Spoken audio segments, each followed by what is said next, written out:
The 2026 budget process collided with a massive procedural wall yesterday. The Senate outright rejected the House's proposal, essentially burying it in a legislative grave before the sun had even set. It moved past the "let's talk about this" stage and straight into a total shutdown of the conversation. We're looking at H.R. 7147, the primary vehicle for funding federal operations through the rest of the 2026 fiscal year. The Senate sent an unmistakable signal back across the rotunda. And that signal is recorded in the official Congressional Record from April 2nd. A Senate clerk, Ms. Lasky, formally announced that the Senate, and I'm quoting the record here, disagrees to the amendment of the House of Representatives to the amendment of the Senate. The phrasing is so peak Congress.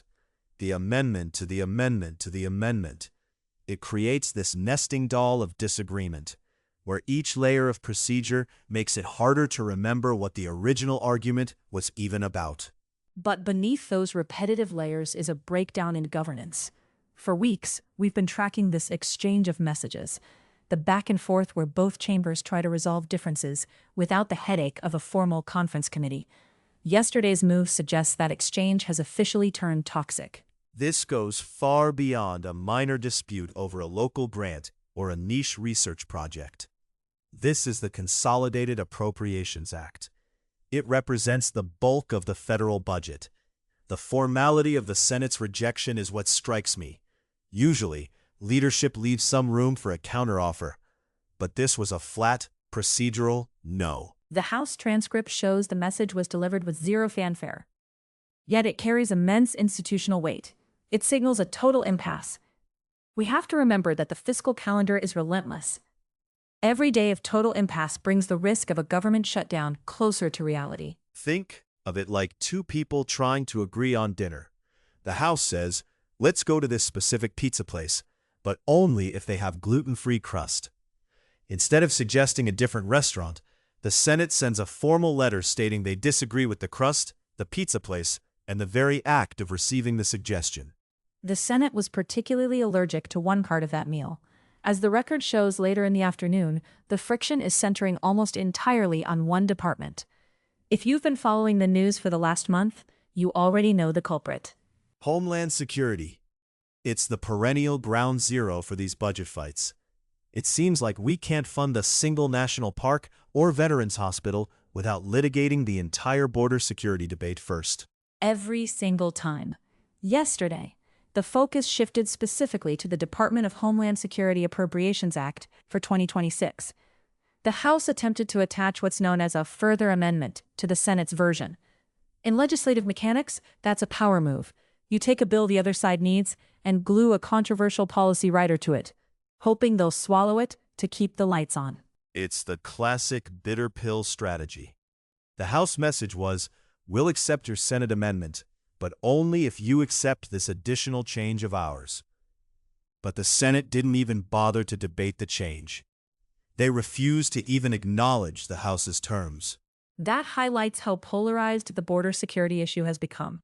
There is zero margin for compromise.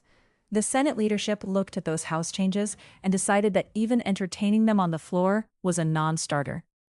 Republican Senator John Thune of South Dakota rose to handle the procedure personally. Senator Thune, as a key member of the leadership team, didn't leave this to a junior member. The transcript shows he asked the chair to lay the House message before the Senate. Once it was read, he moved immediately to table it. No long speeches, no committee referrals, just a clean break. For the listeners who don't have a copy of Riddick's Senate procedure on their nightstand, tabling a message is a legislative kill shot. It isn't just a vote against the policy. It's a maneuver that ends the discussion permanently. You aren't just saying, I don't like this flyer. You're putting it in a shredder while the person who handed it to you is still standing there. It's a highly efficient way to kill a proposal without forced debate on the actual policy details. Thune was precise. According to the record, as soon as the acting president pro tempore laid the message down, Thune said, Mr. President, I move to table the House message. No preamble, no justification. The room knew the score. And the Senate agreed. The motion to table carried. But then Thune performed what we might call the lock and key maneuver. He asked for unanimous consent that the motion to reconsider be considered made and laid upon the table. That is the ultimate finality. In the Senate, there's usually a technical window where someone could ask for a do-over vote. It's a formality, but it's a crack in the door. By tabling the motion to reconsider and doing it by unanimous consent, Thune effectively welded the door shut. That specific House amendment is now procedurally dead. It's a double tabling. It ensures this specific version of the House amendment cannot be revived without Herculean effort. The fact that he obtained unanimous consent for that final step is the most revealing part. It means even the senators who might have supported the House's border policies didn't want to fight the procedural clock. So, where does this leave the actual government? H.R. 7147 is currently stranded in the hallway between the two chambers. The Senate has officially voiced its disagreement and locked the door.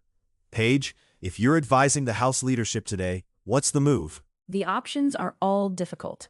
They could try to send a slightly different amendment back, hoping to find a combination of words the Senate won't table. Or they could surrender and pass the Senate's version as is. But given the high-octane rhetoric around the DHS portion of this bill, surrender is a dirty word in the House right now. Exactly.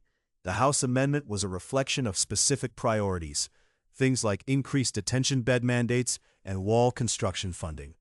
These have been sticking points for months. If they accept the Senate version, they're walking away from those promises. But if they keep sending versions that get tabled immediately, they're just burning time they don't have. It's a game of chicken, where both drivers have decided to lock their steering wheels. The Senate refuses to even look at the offer, and the House insists this is the only offer they have. Historically, these standoffs only resolve when the political cost of a shutdown becomes more painful than the policy concessions. We aren't at the midnight hour yet, but the temperature in the record is clearly rising. Senator Thune's involvement proves this wasn't a rogue action. This is a coordinated leadership strategy to stop the House's tactical maneuvers. It shows a deep-seated frustration with how the House is trying to force the Senate's hand. By attaching that further amendment, the House was trying to have the last word. Thune's maneuver was the Senate saying, actually, we have the last word, and that word is no. It's also worth focusing on the roles involved. Ms. Lasky, the clerk delivering the message, occupies an often overlooked role. She's the literal messenger of the gridlock. The record notes her announcement so clinically, but that one sentence, "the Senate disagrees," is the sound of the entire legislative engine seizing up. It's a procedural emergency brake. And the Senate uses these rules to maintain its own version of reality. By tabling the message, they avoid a direct vote on the merits of the House's border policy. They can claim they are only voting on a procedural motion to move the calendar forward. It provides a layer of political cover. That's a crucial distinction. A senator isn't voting against border security. They're voting to table a message. It's a subtle shift that works well in a campaign ad, but does nothing for the officials at DHS who are trying to plan their budget. They're stuck in limbo because of a procedural kill shot. And it's larger than just DHS. H.R. 7147 is a consolidated bill.